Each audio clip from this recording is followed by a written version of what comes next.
Je vous salue au nom de Jésus.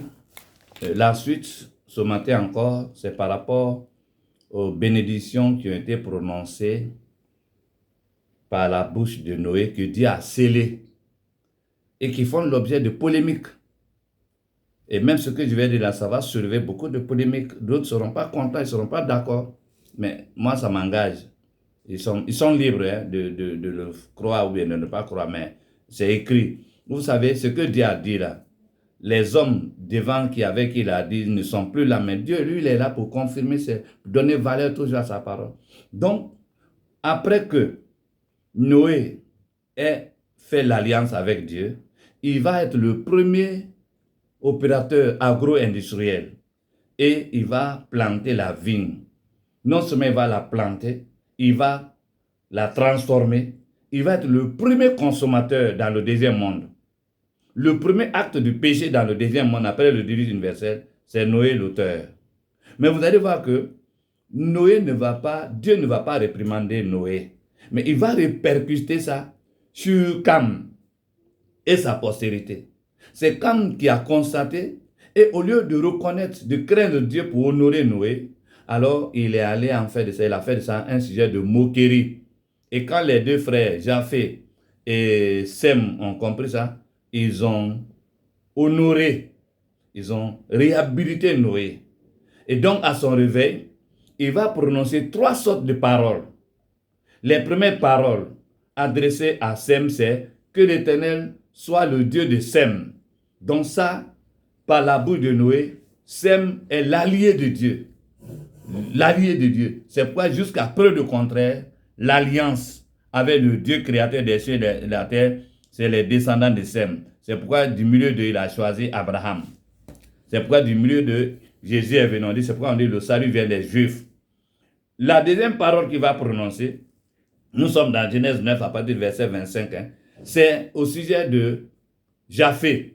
Il dira de Japheth que Dieu étende les possessions de Japheth et que Sem soit sous la tente de Japheth. Donc il établit, il donne la suprématie matérielle, la puissance. C'est ça qui a engendré le capitalisme. Vous voyez, les premières idéologies d'aujourd'hui là sont nées de ces descendants-là. C'est-à-dire les socialistes et les capitalistes. Donc les capitalistes, c'est la première idéologie de domination, de possession, de puissance. Quand on dit l'impérialisme là, il a une puissance matérielle. Et c'est par cette puissance qu'ils sont allés, ils ont fait le tour du monde pour découvrir le monde entier. Et ils continuent de contrôler le monde entier jusqu'à aujourd'hui, jusqu'à ce que la trompette de Jésus-Christ va sonner. Ça, c'est difficile à accepter. Et la troisième parole qui a été prononcée, c'est sur Cam. Et là, c'est Canaan qui a été nommé, c'est pas Cam. D'autres pensent que, en fait, c'est que cette parole-là ne s'adresse pas à Cam. Mais les faits sont là, les Kamites là. Les Africains, c'est les Kamites. Mais vous voyez que la malédiction dont il est question, l'esclavage dont il est question, ce n'est pas les Palestiniens.